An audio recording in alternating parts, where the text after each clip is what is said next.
दोस्तों नमस्कार। आप देख रहे हैं अपना YouTube channel be your money manager.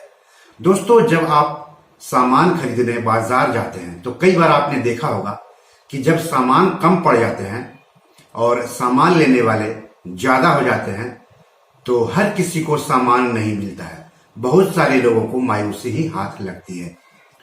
उसी तरह आईपीओ के मामले में भी होता है। आईपीओ यानी इनिशियल पब्लिक ऑफरिंग, हिंदी में उसको आरंभिक सार्वजनिक निर्गम कहते हैं। आईपीओ के तहत आईपीओ लाने वाली कंपनी अपनी कुछ हिस्सेदारी सार्वजनिक तौर पर बेचती है।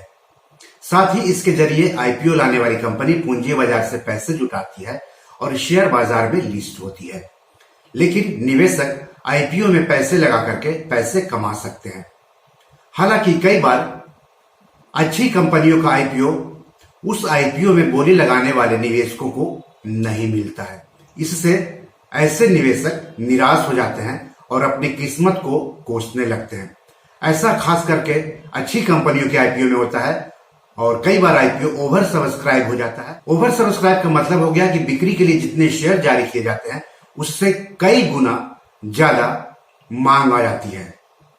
यानी बहुत ही शानदार रिस्पांस जब आईपीओ को मिलने लगता है तो बहुत सारे निवेशकों को आईपीओ नहीं मिलता है और जिससे जिन निवेशकों को आईपीओ नहीं मिलता है वो निराश हो जाते हैं, मायूस हो जाते हैं। लाजमी है, आप जहां पर पैसे लगा करके पैसे कमाने की उम्मीद कर रहे हैं और वो आपको वहां पर मौका ना मिले तो निराश होना जाहिर है।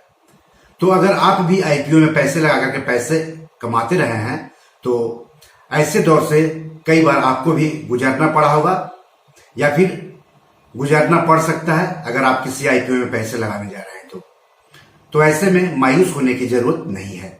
इस एपिसोड में आगे मैं आपको कुछ टिप्स बताऊंगा जो काफी हद तक आपको कोई भी आईपीओ दिलाने में मदद कर सकता है।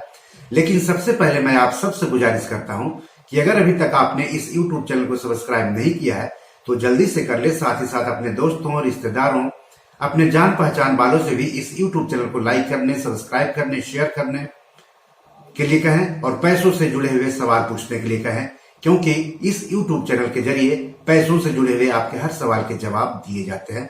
तो चलिए उस टिप्स की तरफ जिसके जरिए आप किसी भी आईपीओ का अलॉटमेंट पक्का कर सकते हैं।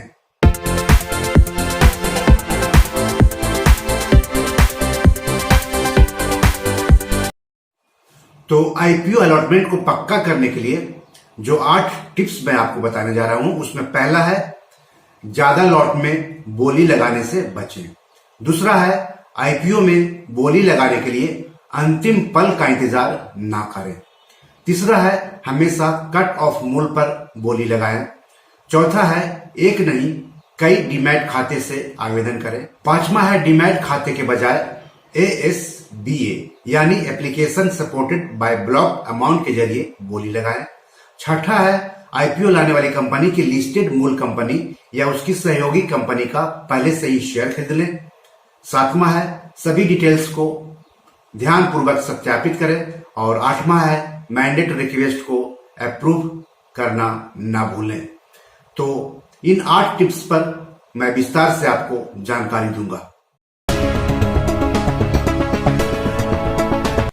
तो पहला टिप्स है ज्यादा लॉट में बोली लगाने से बचें। आपको बता दूं कि खुदरा निवेशकों के लिए कम से कम और ज्यादा से ज्यादा आईपीओ में निवेश करने की सीमा तय होती है और इसे लॉट में मापा जाता है कि कम से कम कितने लॉट में निवेश करना है और अधिक से अधिक कितने लॉट में निवेश करना है। तो कई निवेशक सोचते हैं कि अगर ज्यादा लॉट में हम पैसे लगा देंगे तो आईपीओ जरूर अलॉट हो जाएगा। तो ऐसा कोई गारंटी नहीं है कि ज्यादा लॉट में पैसे लगाने से आपको आईपीओ मिल ही जाएगा, खास करके जो आईपीओ ओवर सब्सक्राइब हो जाते हैं। तो जानकारों का कहना है कि कम से कम लॉट में बोली लगाई जाए तो 100% आईपीओ मिलने की पूरी गारंटी रहती है। आपके लिए यहां जानना जरूरी है कि 2 लाख से कम वाले सभी आवेदन यानी बोलियां एक समान समझी जाती है और इसे खुदरा आवेदन माना जाता है। तो ये तो रहा पहला काम जो आपको करना है। दूसरा काम जो आपको करना है वह है आईपीओ में बोली लगाने के लिए अंतिम पल का इंतजार मत करें। आपको बता दूं कि आईपीओ में बोली लगाने के लिए निश्चित तारीख तय होती है। तारीख का दायरा तय रहता है। 3 कामकाजी दिन में आपको बोली लगानी होती है। तो कई बार निवेशक आखिरी पल का इंतजार करते हैं, आलस बस सोचते हैं कि चलो यार बाद में बोली लगा दूंगा, निवेश कर दूंगा। तो जानकारों का कहना है कि ऐसा नहीं करना चाहिए। आपको शुरुआती 2 दिनों में ही किसी भी आईपीओ में बोली लगा देनी चाहिए। शुरुआती कामकाजी दिनों में बोली लगाने का क्या फायदा है, ये भी जान लीजिए।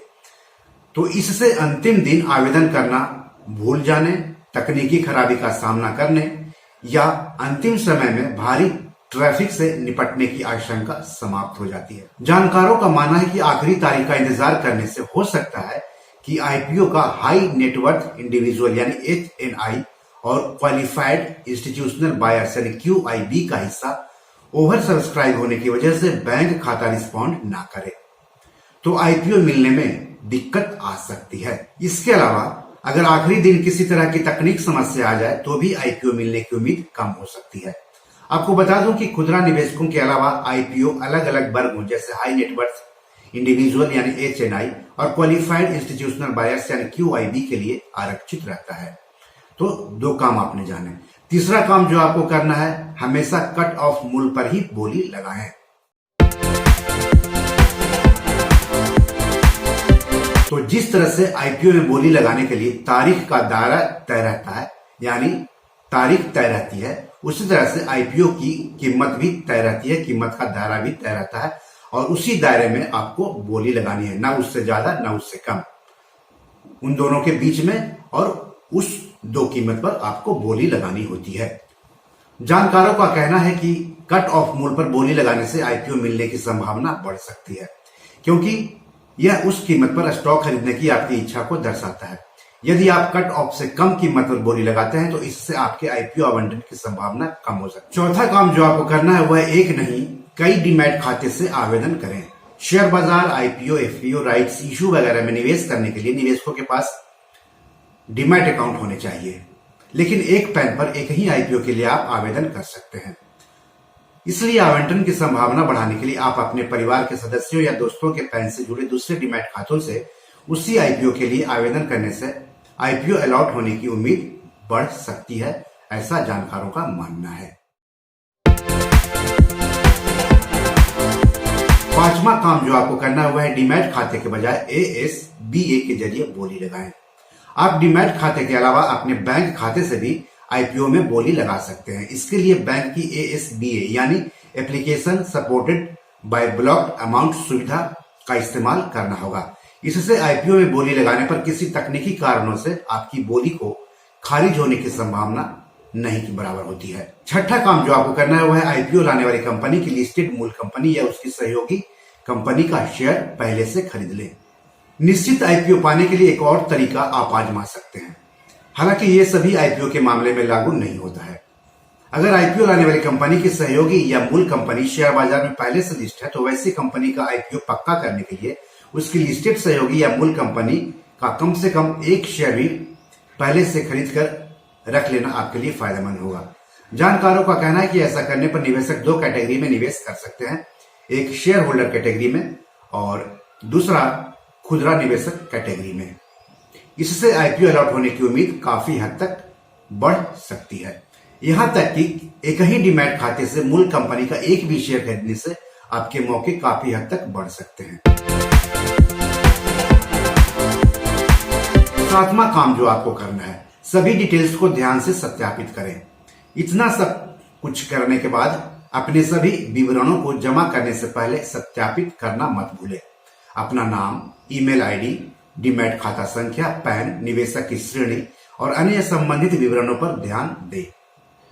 यदि आपके आवेदन में कोई त्रुटि है तो आप उस आईपीओ से चूक सकते हैं, इसलिए सुनिश्चित करें कि आपने जो जानकारी दी है उसमें किसी तरह की त्रुटि हो तो उसे समय रहते सुधार दें।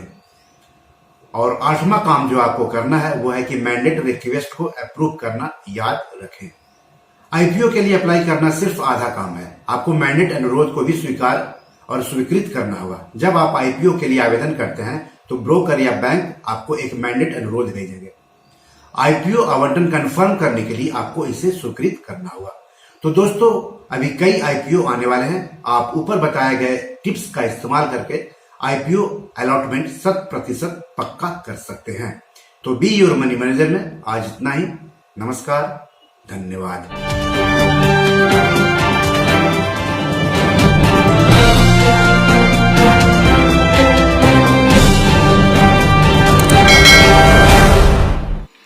दोस्तों, ये मेरी 7 किताब है जो कि amazon.com पर पब्लिश है। आप इसे डाउनलोड करके पढ़ सकते हैं। इन किताबों के लिंक्स इस वीडियो के डिस्क्रिप्शन में दिए हुए हैं। इन 7 किताबों में से 5 किताब मनी मैनेजमेंट पर है, यानी पैसा निवेश करके अधिक पैसा कैसे कमाएं पर आधारित है।